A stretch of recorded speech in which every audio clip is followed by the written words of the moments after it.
Okay, good afternoon, everyone. This is Mayor Maya Tait for Monday, April the 27th, and here from Chambers today, just wish to give you a bit of an update. I do wish to begin by recognizing that we are on the territory of the Sauk Nation and here today with gratitude. I'd like to start by sending out a happy 100th birthday greeting to Mr. Ed Banner. Congratulations and all the best wishes for the next 100 years. Our fire department will be joining the drive-by parade this afternoon, which starts at 2 o'clock. So for anyone out and about, you may find it a little bit busier than normal in the Church Road, Wadhams Way area. Secondly, I would also like to acknowledge that the BC Achievement Foundation, which has been doing community recognition for the past 17 years. Today we are honored to recognize one of our own, and that is our retired Fire Chief, Steve Sorensen. Congratulations, and thank you so much for all that you're doing in our community, all that you have done and all you continue to do. So some of the updates today. Tonight at 7 o'clock, our regular council meeting will proceed. It will be done via Zoom and it will be recorded. So as soon as everything is completed, the link and the Zoom recording will be posted onto the district website. As always, council is available to hear from you at council@souk.ca. Tonight's regular agenda will include reports on proposed budget amendments. As mentioned previously, Council did adopt the 5-year financial plan. However, immediately upon adoption, we directed our staff to come back to find ways to find some savings, given that all the planning for this budget was done in a pre-COVID time. So tonight they have prepared a number of recommendations for Council to consider. We also here have recommendations on how we may process development applications while complying with provincial orders and meeting the transparency and accountability of land use and development. So all of those reports are now online, and you'll find them on our website. Reminder that street sweeping is now underway. If possible, please do not park on the street. And if it isn't possible, when you do hear the sweepers coming through your neighborhood, please move your vehicles temporarily so that they can get to every corner of the street. So an update, community caring. Those of you may know that a temporary shelter for Sauk's vulnerable population will be opening in the near future. This effort is a result of the ministerial order to provide services during COVID-19 and to also create an environment that helps facilitate distancing while providing access to hygiene facilities for all residents, including showers, regular hand washing, and laundry facilities. This will keep all of us safe together. Multiple community agencies have rallied together to provide the support. The shelter will be staffed 24/7 and has space for 45 people, 30 people inside and 15 people outside. I didn't mention it, but this will be held at Sea Park, only in the dry floor arena area, and access will be limited to that particular area, the adjoining washrooms, nothing to the rest of the facility.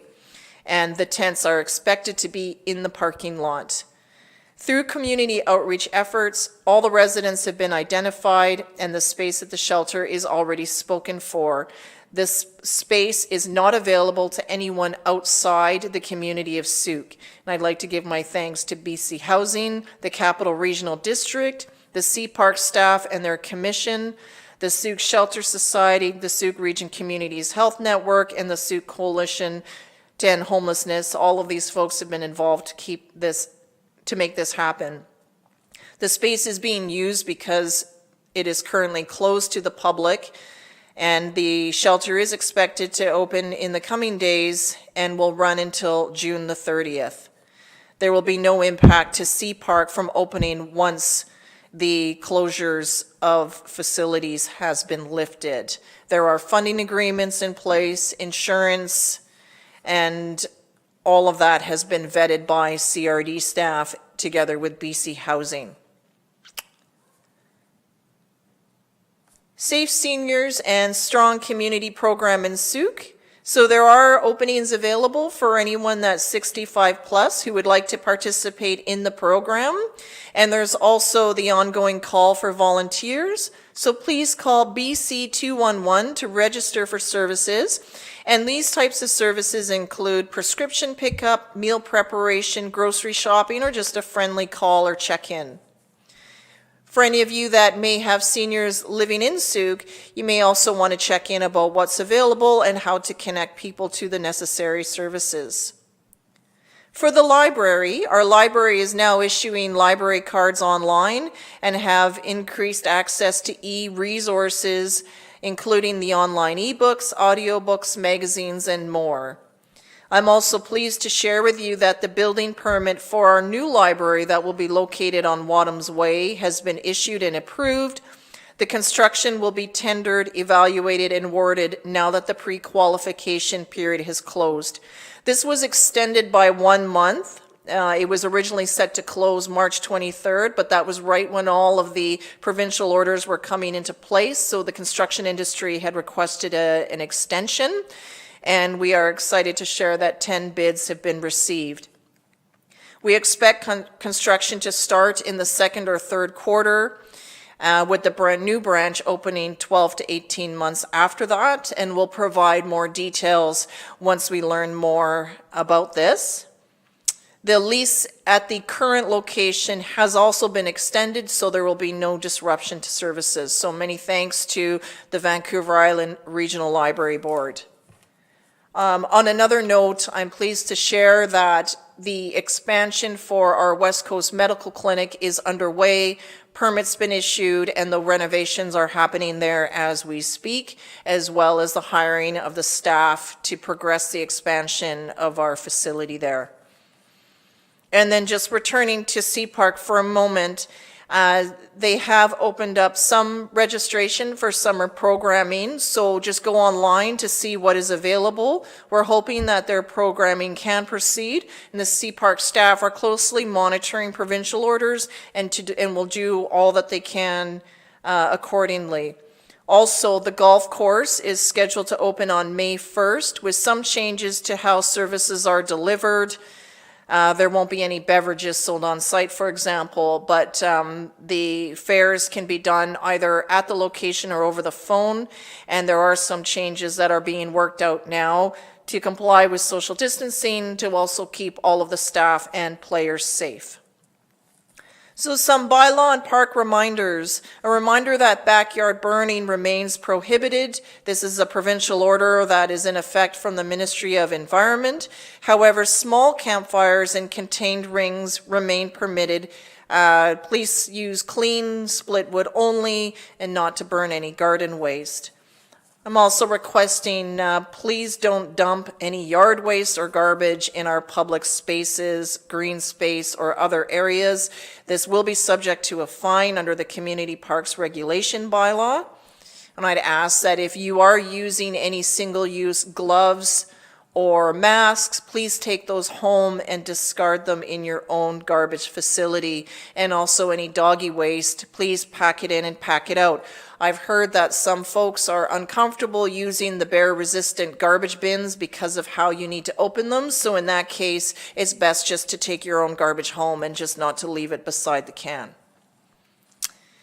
Our road maintenance contractor and park staff are continuing to complete essential work.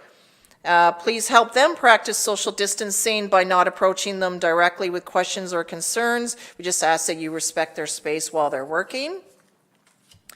If you've been to, say, John Muir Elementary, we have needed to rope off or tape off the donation bins that are there for Diabetes Canada, as they are unable to pick up the bins and they've asked for our assistance. The bins are closed, but there's been a lot of dropped off items placed beside the bins and in the adjacent space. Unfortunately, all of these items had to be taken to the landfill. So just a reminder, please keep these items at home until the services reopen. You may also find a way to connect with some of our local thrift shops as they are finding ways to accept items. On to business. Our Chamber of Commerce, as you may know, has launched a Better Buy Souk campaign. This is an opportunity not to just to buy a gift card, but to also shop online locally. There are now over 50 businesses participating.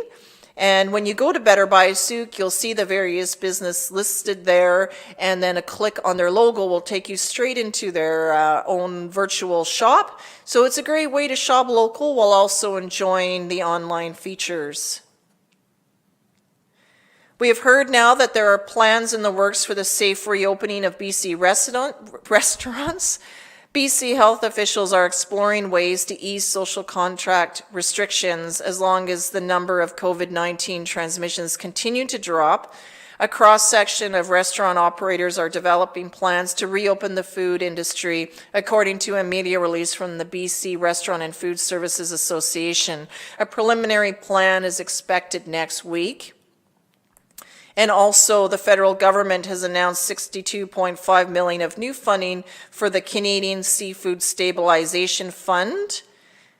And the Canada Emergency Commercial Rent Assistance Program is a rent relief program for qualifying businesses up to 3 months. This program could reduce business rent by up to 75%, and it's funded in partnership by the federal and provincial governments. For financial supports, application for the province's BC Emergency Benefit for Workers opens on May the 1st. The benefit here is to further help British Columbians worried about paying their bills. It's a one-time tax-free $1,000 payment for those whose work has been affected by COVID-19. Starting May 1st, the applications will be made available online, and a link to the portal will be at gov.bc.ca/worker-benefit. And please, just a reminder that our district here is continually updating the COVID-19 information page with all the information, so it's a great way to find things in one place. And the Sauk Region Chamber is also putting together a lot of solid information and are monitoring the updates regularly. Advocacy work continues at both the provincial and federal level from local elected officials from across the province. There's a push to have the permissive tax exemption extended to more residents. Right now it's families with children or just those 55 plus. There is a minimum equity requirement required in either situation, and there is an online tool that you could use to check eligibility. You will require your a recent mortgage loan statement and your BC assessment information to get that. However, since there are still some folks that will not qualify, there is an advocacy push occurring there, as well as to see emergency funding reach municipalities. So all of that is available either on the ubcm.ca website or the fcm.ca website if you're interested in seeing what local elected officials across the country have been pushing for. So on that note, I just wish to close off today. Please stay safe, Sauk, keep healthy, stay strong, and always remember to keep 6 feet between calm and cool. Thank you so much.